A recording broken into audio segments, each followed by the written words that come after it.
Hi, this is Farzeen and welcome to the FICCI Frames 2025, and I have with me the prolific actor and filmmaker Boman Irani. Boman, we heard that you're here to support and kind of look at what new writers have in store. Tell us more about that experience. Well, I think this journey with new writers started 5 years ago during the pandemic, and we started this movement called Spiral Bound, and I've been mentoring writers for 5 years. So, when I heard that there's a platform for writers to pitch their ideas to producers, to production houses and their creative directors, about 2 weeks ago, we did a workshop. I was in New York that time, and I had to wake up really early in the morning to do this workshop to kind of do a little workshop on how to spend the 5 to 7 to 10 to 15 minutes that somebody is kind enough to give you. So we did a 3-hour workshop, and I'm here to support anyone who's been sitting by themselves in a room, typing away, thinking away, creating away, and have no idea what the outlet is. How does one eventually find a listener, let alone a buyer? How does one find a listener? And let alone a reader? It's very difficult. It's very difficult. So I think what's happening over here, the whole idea of pitching to, there are about 450 writers here, wow. And there are about 75 production houses over here, and I think there are going to be about 3,000 interviews. Sorry? 3,000 pitch meetings in 2 days. I'm not good with numbers, but they're feeding me 450. Right? I got that right. And I think that out of this, what will turn out are two things. One is that a writer who's frustrated because they are somewhere in the forest, trying to find their way.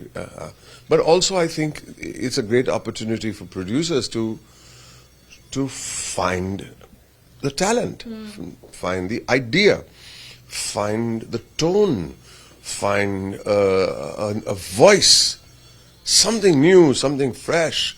And I think producers should be extremely excited as much as the writers are. Yeah.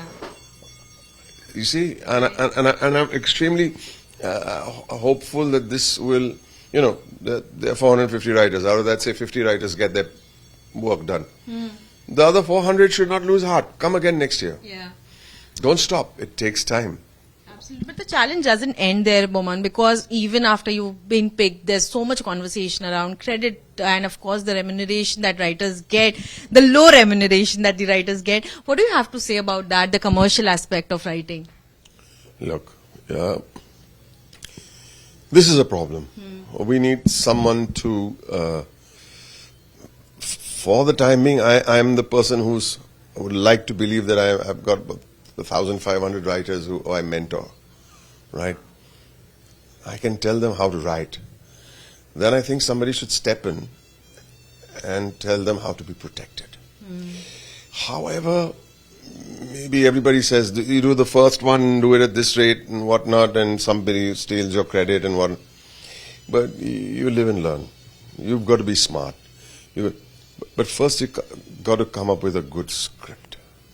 You can't say, I need the respect, I want to be paid well, but you've not paid your dues as a writer. Yeah. You have to pay your dues as a writer. You've got to be excellent. This just reminded me of Salim Javed writing their name on posters. They truly deserve that. The two and only.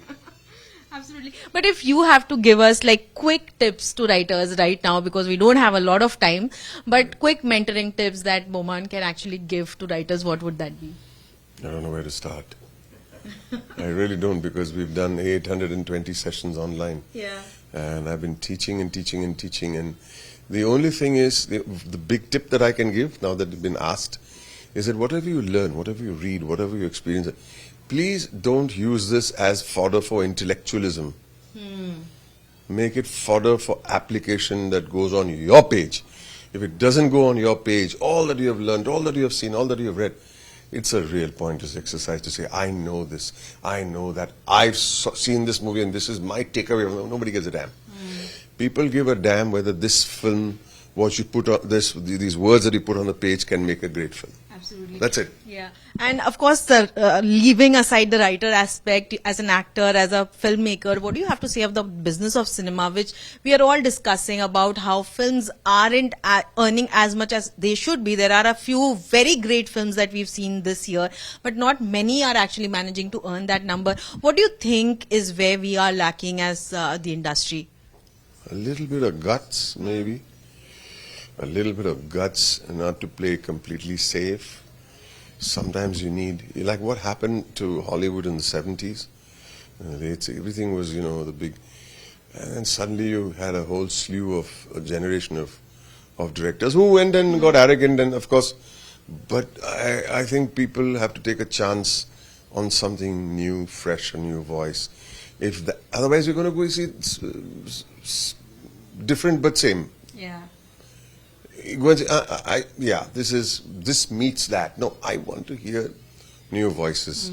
And if those people are going to be supported, cinema will have a resurgence. Right. It will. Yeah. It can't go on forever. Right. And earlier people looked at OTT as something to consume only longer form content, but we are now seeing so many films having a direct to digital release. Your film was there, your son's film was released on OTT. Tell me, Boman, how do you look at OTT as a medium for films releasing directly and kind of reaching a worldwide audience? So films that would never make it to the cinema today for exorbitant financial, it's a great opportunity, and I will always be grateful for that opportunity.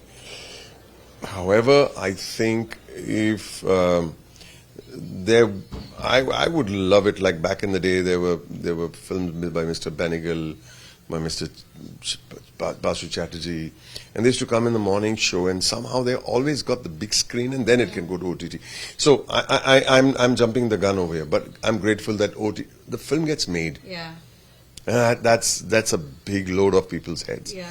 You make the film, do the festival circuit, no harm, if you want to see it on the big screen. Yeah. And as much as Indians are crazy about Hollywood films, I think the Indian diaspora there also awaits Bollywood films and of course Indian films. Given the recent tariff that Donald Trump has announced, 100% tariff on films made outside India, Boman, how do you think it will affect Indian films in the coming future? I have no idea. I have really no idea about Indian films going to America, you're saying? Yeah. I'm not an economist. In basically. I have no idea, and tomorrow that tariff policy can change on a dime. So anything can happen, but I don't want to make a comment on something that I don't understand. Right. And lastly, tell me 3 films that you watched in 2025 that are on top of your list. So I'll tell you the at least one film that I want to watch and I haven't watched because I was not in town when one is Homebound, of course. Yes. I'll tell you another one that I need to watch, and that is one Battle After Another. Yes. And I'll tell you one more that I need to watch because I've been traveling a lot. Yeah. And that is which I watched. I beg your pardon. Is but that was last year. Lapata Ladies. Yeah. So. Yeah. But I watched it this year, though. Yeah, Homebound is actually the official entry for us. Of course, and I'll be watching it soon. Yeah. How do you look at our films now kind of getting so much love at International Film Festival? Your film was there, Boman. I mean, the kind of love and respect that our films are getting, it just makes our heart full of pride. But how does it feel to walk the red carpet there and see there's so much love for Indian cinema? Especially because people earlier used to feel that Indian films are majorly about elephants and snake charmers. So how has that changed? I find that, there's elephants and snake charmers. If they think that's what our movies are all about, they're wrong. Yeah. So, yeah. But having said that, I'm glad that all kinds of film are getting a dekho, if you know what I'm trying to say, which is important. It cannot be one kind of phenomenon. So makes me very, very excited about, there's a film called Boom, which is also made a nice round in the circuit, and of course Payal's film. Yeah, It feels good. It really feels good. Someone's out there, someone's supporting, and it will be supported. Yeah, I mean, just seeing people cheer for you in a foreign country, that must be special. For you. I mean, my God, it's a great feeling, I can tell you. So when we were in Berlin for my film, and you see these guys, will they get it? And they do, because it's not about only a culture, it's about eventually about human beings. Yeah. This guy said, my dad was like that. This guy said, my son is like that. This one is saying, my uncle. That's all you need to know. How do you connect with people? And the language should not matter. Yeah. I think that's the magic of writing, Boman, and I hope you keep mentoring a lot more writers, because we need good writers. For that will lead to good films. Thank you so much for talking to us. Thank you.